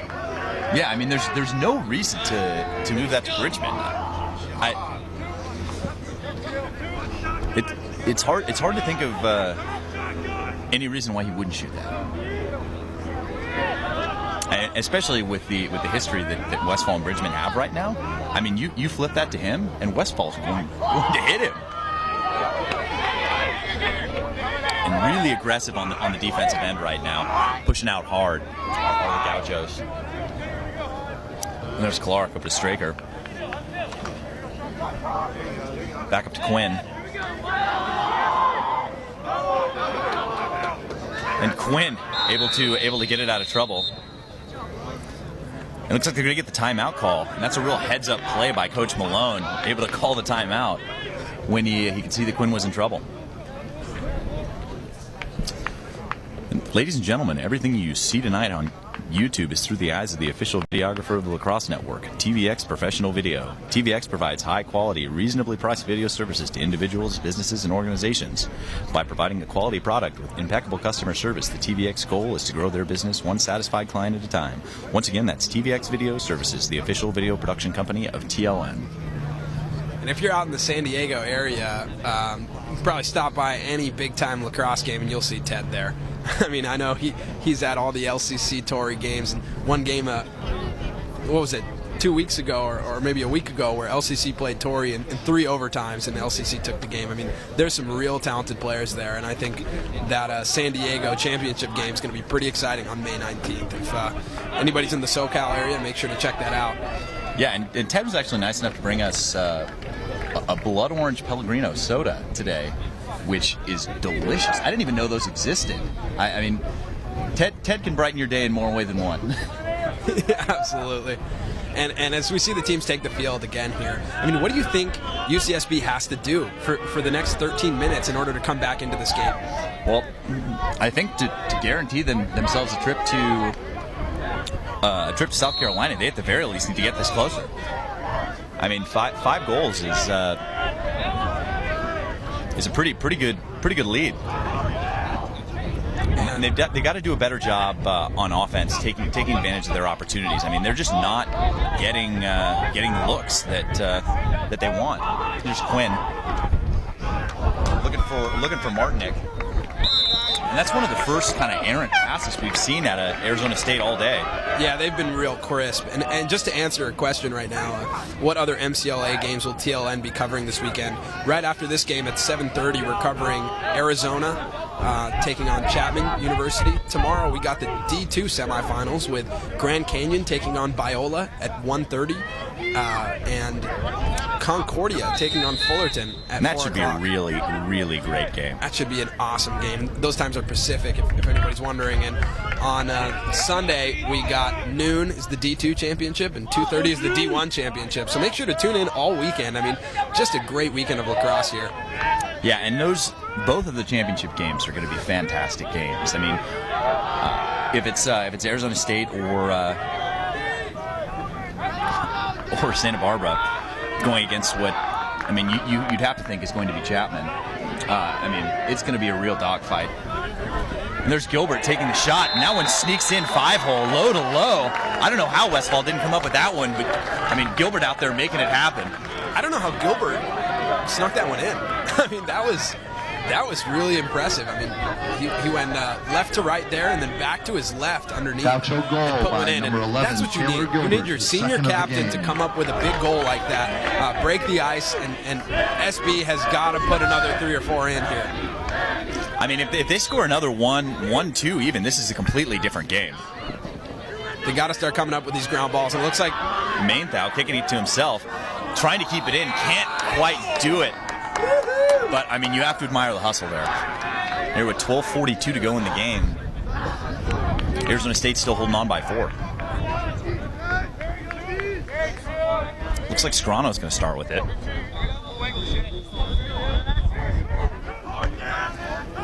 Coming in. The lane finds Clark. Puts it up to Scrano. Straker, rather. And over to Quinn. Back to Scrano. And he's quick. Getting by his man. Takes the shot. And Noto says no. I've been waiting for that one all day. I was very surprised you didn't use that one earlier. But don't you worry, Samir. There's plenty more where that came from. If you guys got any other catchphrases you guys want us to try out, make sure to comment them below, and we'll make sure to give them a shot. I mean, so far, Noto says no is our top one of the season so far. So, if you think you can do better than that, then I'd love to hear it.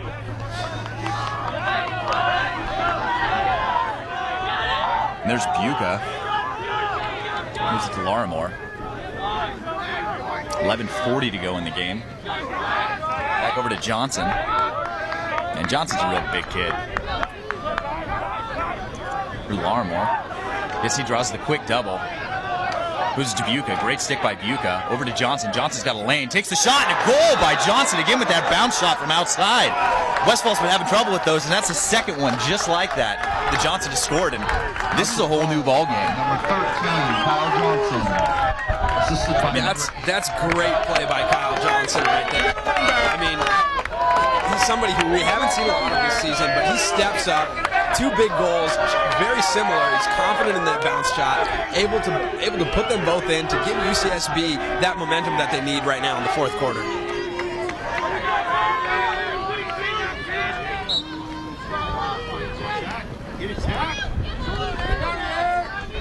And there's Ushin Lewis coming in huge right now on the face-offs.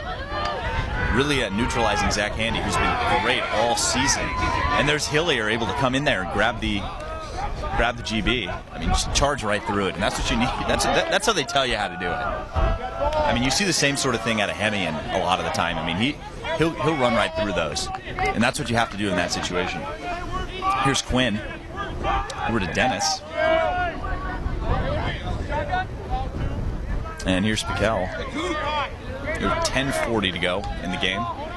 Back to Dennis, over to Quinn. ASU still holding on to a 3-goal lead at 10-7.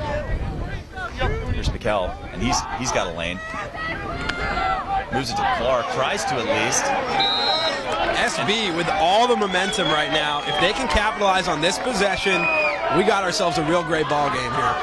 Yeah, and if SB can come back and win this game, I mean, that's the kind of momentum that you don't want to see teams having heading into the tournament. Go, C.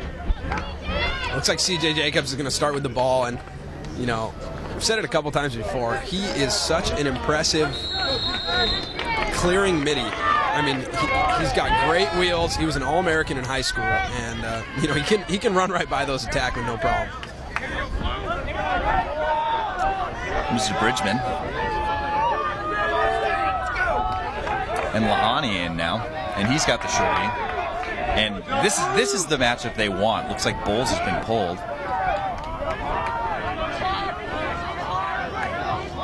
And for an attackman like Lahani, I mean, he must be just getting big. And there's the shot around.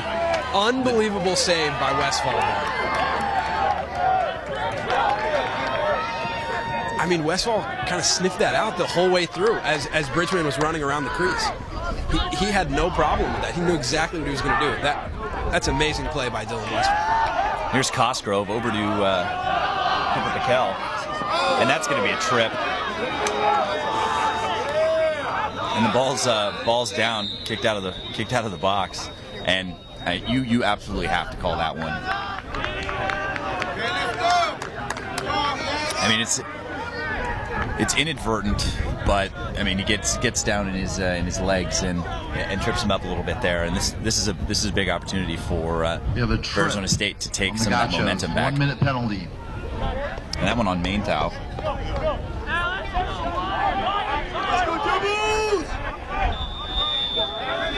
And we get another look at the man-up unit from Arizona State. 9:21 to go in the game. It's Martinick over to Quinn. Scarano. And here's Clark. Scarano. And they like that big skip pass. You know, so definitely look for that one. There's one. There's Davis up to Martinick. And there's Quinn. Thinks about it, moves it to Scarano, and back down to Clark. Just under 9 minutes to play. There's Quinn, and it's wide open. Clark.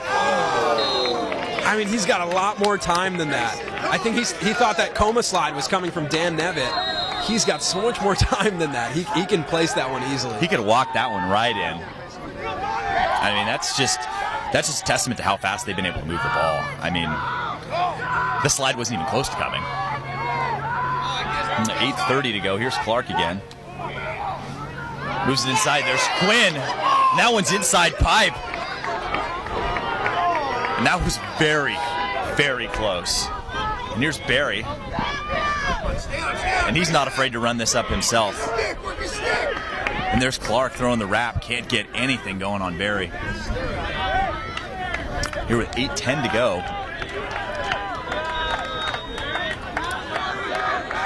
The Arizona State Sun Devils on top by 3. Here comes Hemian back into the game. That's a big stop for UCSB. You know, Arizona State had some huge opportunities there, and them not being able to capitalize gives UCSB a huge opportunity here. Here's Morgan. Back to Bridgman. It looks like they went back to having the pole on Lahani, which means either Hemian or Gilbert both have the shorties now. Here comes Jacobs. Gets free. Takes a shot. Fantastic save from Westfall. I mean, way out of his cage. Jacobs tries to place that one, and I think he's just got to put a little bit more on that kind of shot. I mean, Westfall's too good. He's too big, too. He takes up a lot of that cage. And Westfall moving the ball up, and definitely not afraid to take it across himself with the lob pass into Cal on the money. There aren't very many goalies that can make that pass every time. And here, just under 7 minutes to go. Here's Martinick. Just waiting for the offensive unit to get on. Moves the ball up to Dennis. You have to think that Arizona State's going to want to just try and take some of the time off the clock here. Steal a little bit of this momentum back. Here's Straker. Just about 6 minutes and 20 seconds left in this ball game to answer Scott J. And we'll keep you updated on that time. Here comes Clark. And I don't know how he kept that in his stick. Draws the double, falling down. And there's Dennis. And that hurts. That one right out of bounds. And that's a hold, and it's going ASU's way. That's a tough break for UCSB with 6 minutes left here. And Straker going to bring the ball in. Dennis, rather. Yeah, that's a huge break for the Devils. And they're going to be killing clock here. I mean, they got a stall warning. They got to keep it in the box, but you know they have the stick work right now to be able to swing it around in this box. And there's Martinick. It looks like they're shutting off Quinn.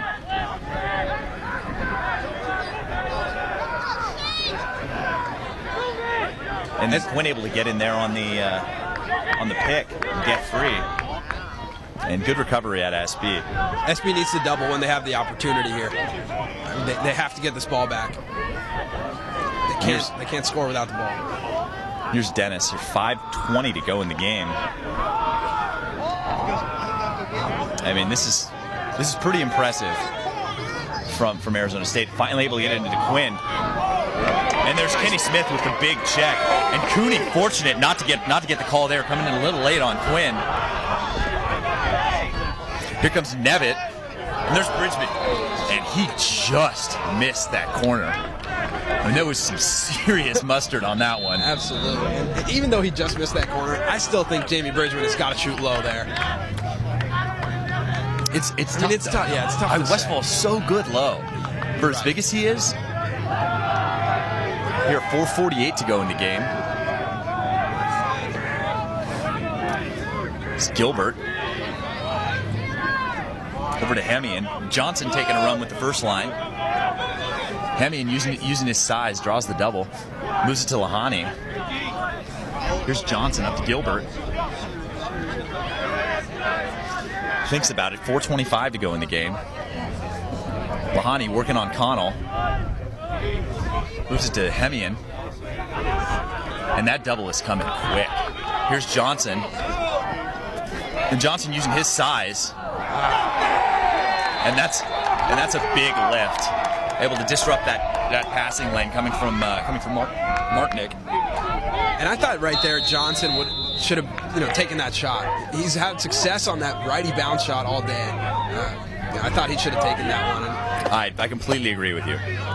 Under 4 minutes left in the ball game here, ASU possession. UCSB has got to do something to get this ball back. There's Hillier, gets it into Straker. Straker thinks about taking it. Wisely pulls it back out. And that is a great check from Nevitt. He's a San Diego native from Coronado. And just a real impressive play. But to answer a question, the Chapman game will be on the Lacrosse Network, so make sure to tune in. Unbelievable save from Noto. Noto from unbelievable. Unbelievable. I mean, that's huge. And here with 3:15 to go, Scarano still just trying to take more clock. There's Kenny Smith working on him. Throwing all sorts of checks. I mean, they've got to double here with 3 minutes to go. Down 3 goals. They don't have an option. They have to double. Yeah, I mean, get him there. Noto's got to install warning. Noto's got to come out of the cage here. 2:45 to go in the game. And he's going to be able to go just back and forth. And there's the double right now. Johnny Kinsel comes out and doubles with Kenny Smith, and Coach Malone gets the timeout. That's a real heads-up call. That's a real heads-up call. Both these coaches on both sides of the ball are just so many accolades and are so qualified to be head coaches. Mike Allen, I mean, coaching over at Towson and coming back to be the head coach here at UCSB. Not to mention those 2 back-to-back national championships he won at SB. Absolutely. Those were very good teams. And it's these kind of coaches who are going to bring a lot of recognition to the MCLA. So, I mean, the more of these coaches that come along, the more of these programs get built, and the more the MCLA gets built up. And a couple other great coaches with Dallas Hartley and Mickey Miles playing in the next game that Chapman game is on the Lacrosse Network at 7:30, so make sure to sit tight, you know. I know, I'm definitely excited for that game. I mean, it's going to be a really great matchup. And it's been interesting to see the production that Chapman's been able to get out of their second and third line players. I mean, you get Alex Williams out there scoring goals. I mean, AJ Raptor had a huge game a couple weeks back. You get good play out of Sammy Simo. I mean, they can hurt you so many different ways that. I mean, that's one thing we talked to Coach Hartley about. He loves being on the Lacrosse Network because you can't scout everyone. Absolutely. And they pick your poison. And thanks for watching. I'm Samir Chaudhry. This is Chris Marshall. We appreciate you guys tuning into the Lacrosse Network. I hope you're enjoying our commentary. We're sure enjoying your comments, so keep them coming. And take the time to subscribe if you haven't. Thanks for tuning in, and stay tuned for the rest of the weekend. I mean, you might want to just keep Lacrosse Network as your homepage this weekend, because there's going to be a lot of great lacrosse on. Probably just forever. I think it's safe to say that that's the right call. And kind of surprised they aren't starting with the double here.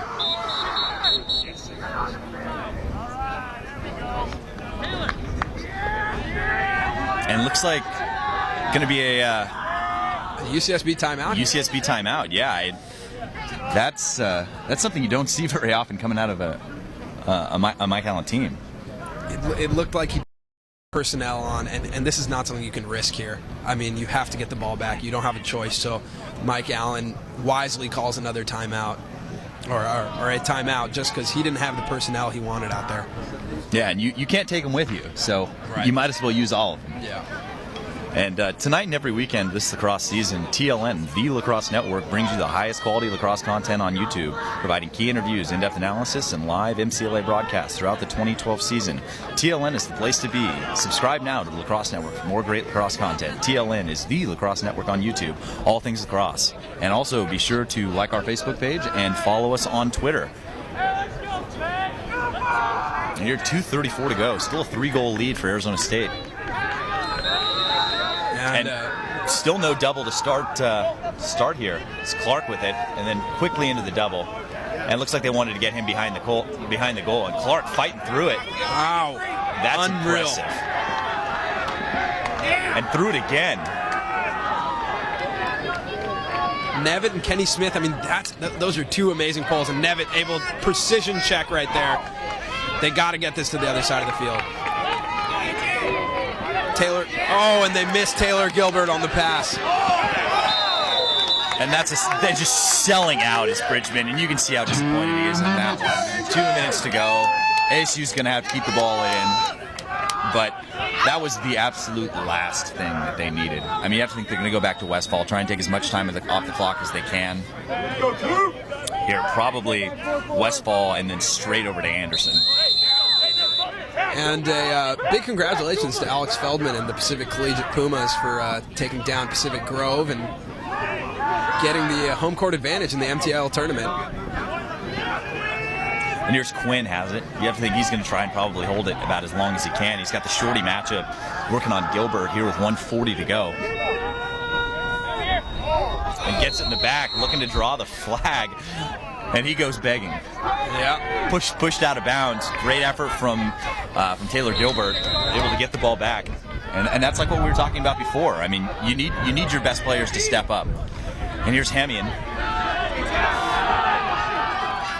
And Hemian just hears the footsteps, gets his stick down at the last second. 1:22 to go. Here's Morgan. They got to shoot. I mean, they got to be shooting now. They got 1 minute and 15 seconds. They're down by 3. Hemian's got to take a shot. And it's really good save there from Westfall, and he's fired up. Here's Morgan, 1:07 to go. This is Gilbert. Here's Jacobs, drawing the quick double. Bridgman coming inside. And the flag. They're pushing the back, and that's a fantastic goal from Bridgman. That's exactly what they needed. Number 19. That's the lead to 2. 54 seconds to go. Draws the flag. There's a penalty on the play. Stranger things have happened. And it looks like head ref Biskowski is going over there to call, so let's listen in. Flag down on the play was for a push from behind while the shooter was in possession. He scored a goal. count the goal, wave the foul, all even for the face. The goal is good. The penalty is waved off. And it looks like the penalty is waved off here. So Santa Barbara, looks like Lewis comes up with a face. 49 seconds left to go in this game. And gets to Hemian. And that's a real heads-up timeout call from Coach Allen. 40 seconds to go. Down 2 goals, has the ball. This is turning out to be a real barn burner. I mean, overtime? Do you smell an overtime here, Chris? I think it's pretty much a guarantee here on the Lacrosse Network. I mean, it's definitely possible with 40 seconds. If they can score here within the next 10, 15 seconds, win a face-off, maybe score on a fast break, I mean, there it is. That's a tie ball game. So it's going to depend on it if they're able to score here in a short amount of time and then win the next face-off. I mean, those are 2 big obstacles to get over, but it's definitely a possibility. Yeah, and we've seen some crazy stuff, really crazy stuff. I mean, we saw like a similar situation in the BYU game where, I mean, they scored a bunch of goals really late, including that buzzer beater with 1 second to go.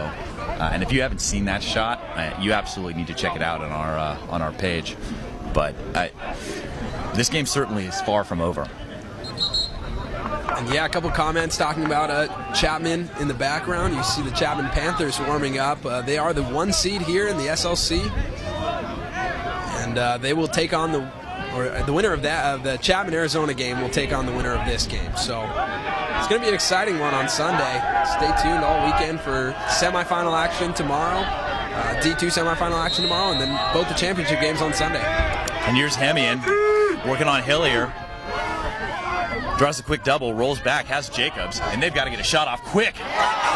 Great save. Westfall earning it. Ice in his veins right there. I mean, that's a shot that's been beating him all day. Right. And there's Bridgman coming in late again. Lucky not to draw the flag there. And you know, with 10 seconds left, Dylan Westfall, that's got to be the play of the game right there. Looks like Arizona State just punched their ticket to the SLC championship game as the flags fly and the clock hits 0. Arizona State Sun Devils win. And I mean, you can hear it. The fans are fired up. Arizona State traveled pretty well. It's an exciting finish. Both these teams deserve to continue playing, and that's a fact. So definitely stay tuned for the next game between University of Arizona Lax Cats and the Chapman Panthers. Congratulations. Should be a pretty good game. Yeah, and if you're in the Southern California area, get down here. I mean, get down to San Diego. You got Matt Holman grilling up some burgers. We got some great lacrosse action, so check it out and make sure to stay tuned for our 7:30 game. Chapman Panthers taking on the Arizona State Lax Cats. I'm Samir Chaudhry, and for Chris Marshall, we'll see you in half an hour. Of the evening, where the Chapman Panthers will face the University of Arizona Lax Cats. 7:30.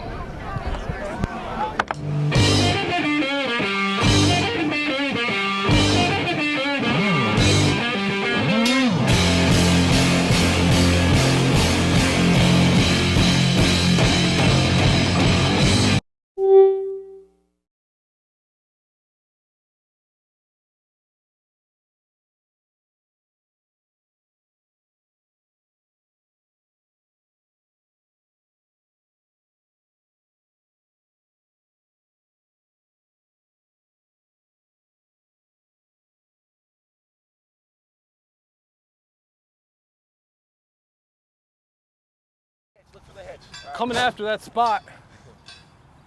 Somebody pull one near side.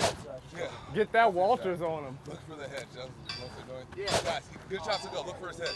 Here it is, Maxie. I don't know yet.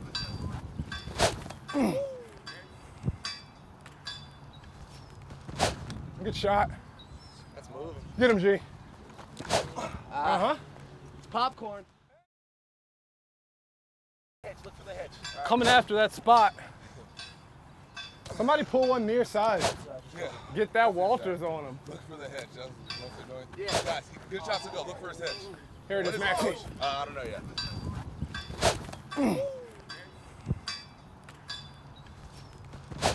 Good shot. That's moving. Get him, G. Uh-huh. It's popcorn. Look for the hitch. Coming after. This is Jack Sandler from Skidmore College. Hi, this is Dave Campbell from Middlebury College. This is Coach Rannigan from Trinity Lacrosse. Coach Kyle Benton from St. Lawrence University. Chris Malone at Arizona State. This is Sean McGonigal. This is Coach Mike Allen. Dallas Hartley. You're watching. You're watching. And you're watching. And you're watching the Lacrosse Network. Boom.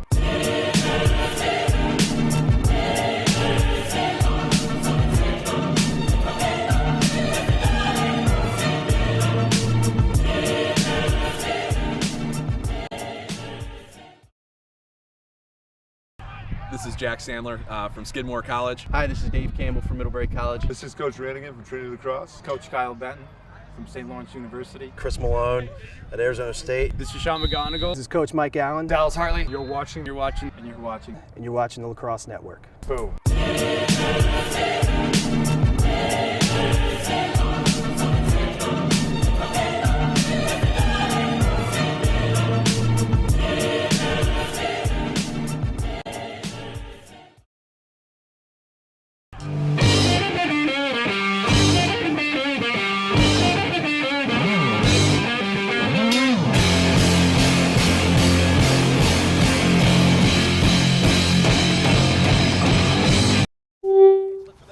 Coming after that spot.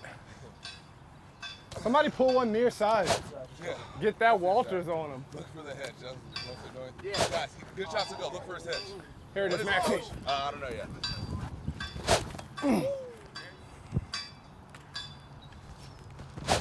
Good shot. That's moving. Get him, G. Uh-huh. It's popcorn. Look for the hitch. Coming after that spot. Somebody pull one near side. Yeah. Get that Walters on him. Look for the hedge. That's what they're doing. Yeah. Guys, good shots to go. Look for his hedge. Here it is, Maxie. I don't know yet.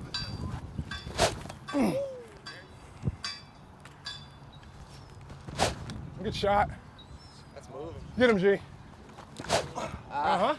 It's popcorn.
All right, welcome back to the field level. I'm here with Coach Malone from the Arizona State Sun Devils, and I mean, what was the difference for you out there? I mean, this looked like a completely different Arizona State team from what we've seen. I mean, are you feeding these guys something different?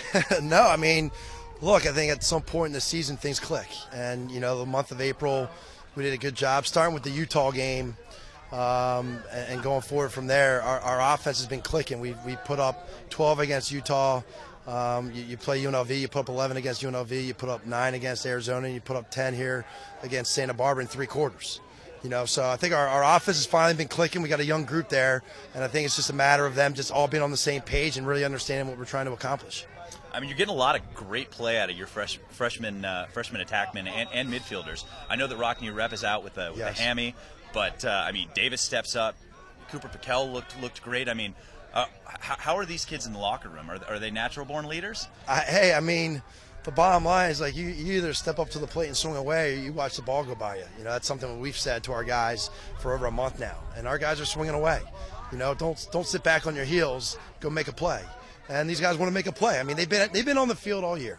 You know, and our upperclassmen have done a really good job of, you know, getting in their ear, make sure they're mentally strong and just ready to go. And they should have confidence. They've been making plays, you know, from the start of the season to up to now. Yeah, and you've got a big game coming up on Sunday. Who do you like in this next matchup? You gotta root for the Arizona squad down in Tucson, you know, right? You know, I mean, it'd be nice to play those guys again. But look, both teams are, you know, both coaches are great guys, and both teams are good teams. So to be honest, you know, I'm just like to see a good game here, and hopefully everybody stays healthy, and you know, whoever it is who it is. And we've played them both so far, and we, you know, wouldn't mind playing either one, you know. Great. Well, thanks for talking with us again. We're here with Coach Malone from Arizona State. I'm Chris Marshall. Stay tuned for the next game. We'll be right back. Awesome. That's great stuff. How'd the broadcast go? Oh, I fired up. I mean, it was a really exciting game. Coming after that spot. Somebody pull one near side. Yeah. Get that Walters on him. Look for the hedge. That's mostly going. Yeah. Guys, good shot to go. Look for his hedge. Here it is, Maxie. I don't know yet.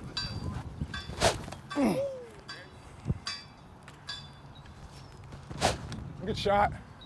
That's moving. Get him, G. It's popcorn.